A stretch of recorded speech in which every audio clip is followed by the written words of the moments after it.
ଶହ ଶହ ବର୍ଷ ଧରି କେନ୍ଦୁଝର ରାଜାମାନେ ଜମି ଉପରେ ରାଜୁତି କରୁଥିଲେ, କିନ୍ତୁ ସେମାନଙ୍କୁ ଜଣାନଥିଲା ଯେ ଅସଲି ଧନରତ୍ନ ତ ସେମାନଙ୍କ ପାଦ ତଳେ ଚାପି ହୋଇ ରହିଥିଲା। 1950 ମସିହା ଯେତେବେଳେ ଜିଓଲୋଜିଷ୍ଟ ଏହି ଜଙ୍ଗଲକୁ ଆସିଲେ, ସେମାନଙ୍କ ଆଖି ଆଶ୍ଚର୍ଯ୍ୟରେ ଖୋଲା ରହିଗଲା। ସେମାନେ ଜାଣିବାକୁ ପାଇଲେ ଯେ କେନ୍ଦୁଝର କେବଳ ପଥର ନୁହେଁ, ବରଂ ଭାରତର ସବୁଠୁ ବଡ଼ ଲୁହା ପଥର ଏବଂ ମ୍ୟାଙ୍ଗନିଜ୍ ଭଣ୍ଡାର ଉପରେ ବସି ରହିଛି। ଏ ଖବର ନିଆଁ ଭଳି ବ୍ୟାପିଗଲା। ରାତାରାତି କେନ୍ଦୁଝରର ନୂଆ ନାଁ ଦିଆଗଲା ଦ ଆଇରନ୍ ସିଟି ବା ଲୁହା ନଗରୀ। କିନ୍ତୁ ସେତେବେଳେ କେହି ଭାବିନଥିଲେ ଯେ ଦିନେ ଏହି ଲୁହା ଏଠାକାର ନିଶ୍ୱାସରେ ମିଶିଯିବ। ବଡ଼ ବଡ଼ କମ୍ପାନୀ ଆସିଲେ, ଟାଟା ଓଏମ୍ସି। ପାହାଡ଼ କଟାଗଲା, ରାସ୍ତା ତିଆରି ହେଲା। ଯେଉଁ ଆଦିବାସୀ କାଲି ପର୍ଯ୍ୟନ୍ତ ତୀରଧନୁ ଚଳାଉଥିଲେ, ସେମାନେ ଏବେ ବଡ଼ ବଡ଼ ମେସିନ୍ ଚଳାଇଲେ। ବାଂଶପାଣିଠାରୁ ପାରାଦୀପ ପୋର୍ଟ ଯାଏଁ କେନ୍ଦୁଝରର ଲୁହା ପୁରା ଦୁନିଆକୁ ଯିବାକୁ ଲାଗିଲା। ଜାପାନ, ଚୀନ, କୋରିଆ ସବୁ ଜାଗାରେ କେନ୍ଦୁଝରର ମାଟି ପହଞ୍ଚିଗଲା। ପଇସାର ବର୍ଷା ହେଲା। ସରକାର ବି ଖୁସି, ବ୍ୟବସାୟୀ ବି ଖୁସି। ଓଡ଼ିଶା ଆଜି ଭାରତର ସବୁଠାରୁ ବଡ଼ ଲୁହାପଥର ଉତ୍ପାଦନକାରୀ। ଦେଶର ମୋଟ ଉତ୍ପାଦନର ଅଧାରୁ ଅଧିକ ଏଇଠୁ ଆସିଥାଏ। ଆଉ ଏହି ଶକ୍ତିର କେନ୍ଦ୍ରବିନ୍ଦୁ ହେଉଛି ଆମ କେନ୍ଦୁଝର। ଯୋଡ଼ା, ବଡ଼ବିଲ ଏବଂ ବାଂଶପାଣି ଭଳି ଖଣି ଅଞ୍ଚଳରେ ଟାଟା ଷ୍ଟିଲ୍, ସେଲ୍ ଏବଂ ଓଏମ୍ସିର ସବୁଠୁ ବଡ଼ ଖଣି ଚାଲୁଛି।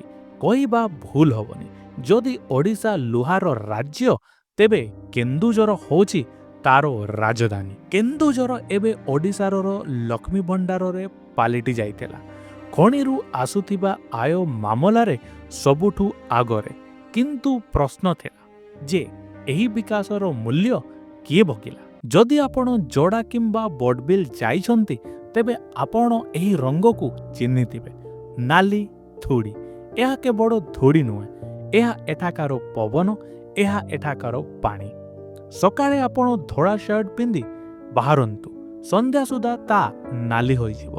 ବୈତରଣୀ ନଦୀ, ଯାହାକୁ ଆମେ ଗଙ୍ଗା ମାନୁ, ତାର ପାଣି ଅନେକ ଜାଗାରେ ପିଇବା ଯୋଗ୍ୟ ନୁହେଁ। ଖଣି ଆମକୁ ପଇସା ତ ଦେଲା, କିନ୍ତୁ ବଦଳରେ ଆମଠୁ ଆମର ବିଶୁଦ୍ଧ ପବନ ଛଡ଼େଇ ନେଲା। ବଡ଼ ବଡ଼ ଟ୍ରକ୍ ଯାଉଛି, ମାଟି ଥରୁଛି। ସ୍କୁଲ ଯାଉଥିବା ପିଲାମାନଙ୍କ ମୁହଁକୁ ଦେଖନ୍ତୁ, ସେ ଧୂଳି ସେମାନଙ୍କ ଫୁସ୍ଫୁସ୍ ବା ଲଙ୍ଗ୍ସ ଭିତରକୁ ଯାଉଛି। କ'ଣ ଏଇଆ ଥିଲା ସେଇ ସ୍ୱରାଜ ଯାହା ପାଇଁ ଧରଣୀଧର ଲଢ଼ିଥିଲେ? କେନ୍ଦୁଝର ଆଜି ଓଡ଼ିଶାର ସବୁଠାରୁ ଧନୀ ଜିଲ୍ଲାମାନଙ୍କ ମଧ୍ୟରୁ ଅନ୍ୟତମ। ଡିଏମ୍ଏଫ୍ ଜରିଆରେ ଏଠାକୁ ହଜାର ହଜାର କୋଟି ଟଙ୍କା ଆସୁଛି। କିନ୍ତୁ ସବୁଠୁ ପୂର୍ବରୁ ଏହା ବୁଝନ୍ତୁ ଯେ ଡିଏମ୍ଏଫ୍ଟା ଆକ୍ଚୁଆଲି କ'ଣ? ଡିଏମ୍ଏଫ୍ର ଅର୍ଥ ହେଲା ଡିଷ୍ଟ୍ରିକ୍ଟ ମିନେରାଲ ଫାଉଣ୍ଡେସନ। ଏହା ପ୍ରକୃତରେ କୌଣସି ଟ୍ୟାକ୍ସ ନୁହେଁ, ବରଂ ଏହା ଏକ ପ୍ରକାର କ୍ଷତିପୂରଣ ବା କମ୍ପେନସେସନ। ଯେତେବେଳେ ମାଇନିଂ କମ୍ପାନୀ ଜମି ଖୋଳି ଲୁହା କିମ୍ବା ମ୍ୟାଙ୍ଗନିଜ୍ ବାହାର କରନ୍ତି, ସେତେବେଳେ ସେଠାକାର ପରିବେଶ ଏବଂ ଲୋକଙ୍କ ସ୍ୱାସ୍ଥ୍ୟର ଭାରି କ୍ଷତି ହୁଏ। ସେଥିପାଇଁ 2015ରେ ସରକାର ନିୟମ ବଦଳାଇଲେ ଆଉ କହିଲେ ଯେ ଖଣିରୁ ହେଉଥିବା ଲାଭର ଏକ ଅଂଶ ସେଠାକାର ପ୍ରଭାବିତ ଲୋକଙ୍କ ବିକାଶ ପାଇଁ ଦେବାକୁ ପଡ଼ିବ। ଏହି ଫଣ୍ଡ ଉପରେ କେନ୍ଦୁଝରବାସୀଙ୍କର ହକ୍ ରହିଛି। ଏ ପଇସା ସରକାର ନିଜ ପକେଟରୁ ଦିଅନ୍ତି ନାହିଁ, ବରଂ ମାଇନ୍ କମ୍ପାନୀ ଯେମିତି ଟାଟା, ଓଏମ୍ସି, ଜେଏସ୍ଡବ୍ଲ୍ୟୁ, ରୁଙ୍ଗଟା ଏମାନେ ଦିଅନ୍ତି। ନିୟମ ପୁରା ସ୍ପଷ୍ଟ। କୌଣସି ବି କମ୍ପାନୀ ସରକାରଙ୍କୁ ଯେତିକି ରୟାଲିଟି ଦିଏ, ତାହାର 10%ରୁ 30% ଅତିରିକ୍ତ ଅର୍ଥ ସେମାନଙ୍କୁ ଡିଏମ୍ଏଫ୍ ଟ୍ରଷ୍ଟରେ ଜମା କରିବାକୁ ପଡ଼ିଥାଏ। ଅର୍ଥାତ୍ ଯେତେ ଅଧିକ ଖୋଳା ହେବ, ସେତେ ଅଧିକ ପଇସା ଡିଏମ୍ଏଫ୍କୁ ଆସିବ। ଏବେ ଟିକେ ଛାତିକୁ ଧରିକି ବସନ୍ତୁ।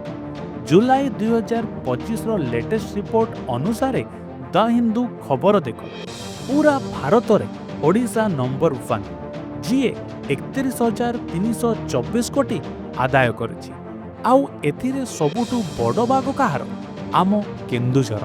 ରିପୋର୍ଟ ଅନୁସାରେ ଏକା କେନ୍ଦୁଝର ଜିଲ୍ଲାର କଲେକ୍ସନ 13,154 କୋଟି ପାର କରିସାରିଛି। ଏ ଟଙ୍କା ଏତେ ଅଧିକ ଯେ ଅନେକ ଛୋଟ ରାଜ୍ୟର ବଜେଟ୍ ମଧ୍ୟ ଏହାଠାରୁ କମ୍ ହୋଇଥାଏ। ପୁରା ଇଣ୍ଡିଆର ସବୁଠୁ ଅଧିକ ପଇସା କେନ୍ଦୁଝର ପାଖରେ ଅଛି। କାରଣ ଏ ପଇସା ସିଧା କେନ୍ଦୁଝର ଜିଲ୍ଲା ଆକାଉଣ୍ଟକୁ ଆସେ।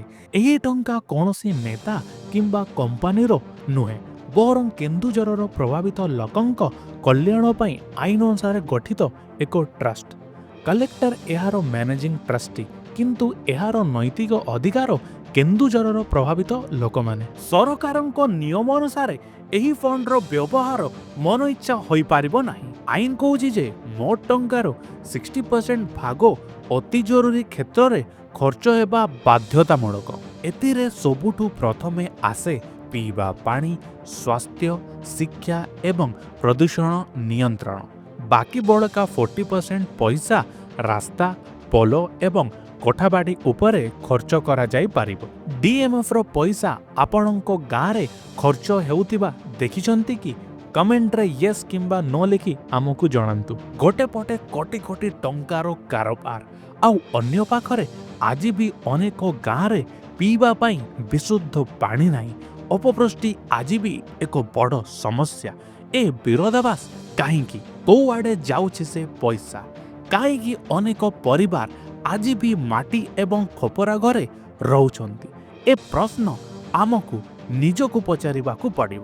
ଆମେ ଦେଖିଲୁ କେନ୍ଦୁଝରର ଶୌର୍ଯ୍ୟ ଏବଂ ସଂଘର୍ଷ ଏପିସୋଡ 1 and 2ରେ। ଆମେ ଅନୁଭବ କରିଲୁ କେନ୍ଦୁଝରର ଦୁଃଖ ଏପିସୋଡ 3ରେ।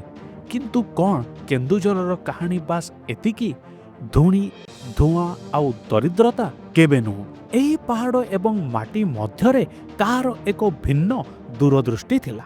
କେନ୍ଦୁଝରକୁ କେବଳ ଏକ ସାଧାରଣ ଜିଲ୍ଲା ନୁହେଁ, ବରଂ ଏକ ଲୌହ ସହର ବା ଆଇରନ୍ ସିଟି ଭାବରେ ଗଢ଼ିବା। କିନ୍ତୁ ସେହି ଆଇରନ୍ ସିଟିର ଅର୍ଥ କେବଳ ବଡ଼ ବଡ଼ କାରଖାନା କିମ୍ବା ମେସିନ୍ ନଥିଲା, ବରଂ କେନ୍ଦୁଝରବାସୀଙ୍କ ବିକାଶ ଥିଲା।